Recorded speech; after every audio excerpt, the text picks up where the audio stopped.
आपल्या हातामध्ये खेचण्याचा प्रयत्न केला गेला. बॉलिंग सुमित. या बॉलवर देखील एक चांगला फटका खेळला गेला. मुजिमुल यांच्या बॅटमधून आपण पाहिला तर प्रॉपर स्ट्रोक खेळत असताना 6 रनसाठी स्टँड अँड डिलिव्हर अगदी जागेवरून फटका सजवला.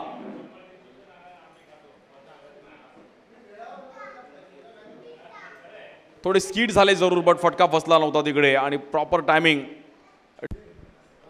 12 चेंडूमध्ये 49 धावांची गरज. पहिल्याच बॉलवरती आपण पाहिलं तर पुल केला गेलाय. एक पॉवरफुल फटका पाहायला मिळतो बॅटरच्या बॅटमधून, पण तिकडे रन मिळतात 6.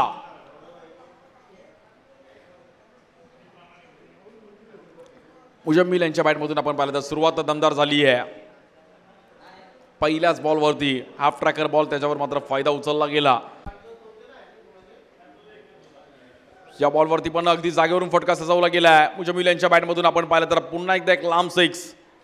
परफेक्ट टायमिंग पाहिलं गेलं. मुजम्मिल थोडे पुढे लवकर आले असते बॅटिंगला तर मॅच कुठेतरी फिरताना पाहिली असती, पण मुजम्मिलला थोडा मागे चान्स भेटला. पण तिथेही प्रयत्न करतायत. शेवटच्या क्षणापर्यंत मी माझं 100% देण्याचा प्रयत्न करणार आणि एक युवा खेळाडू आहेत, बट या 2 बॉलमध्ये मात्र चांगली बॉलिंग करावी लागेल. या बॉलवर पण उडवला गेलाय आणि या बॉलवर पण एक परफेक्ट स्ट्रोक पाहायला मिळतोय. मुजम्मिल यांच्या बॅटमधून आपण पाहिलं तर 6 रनसाठी इट्स अ 6. पिक्चर अभी बाकी आहे मेरे दोस्त. मॅच अजूनही संपलेली नाहीये आणि 7 बॉलमध्ये आता 27 रनची गरज आहे.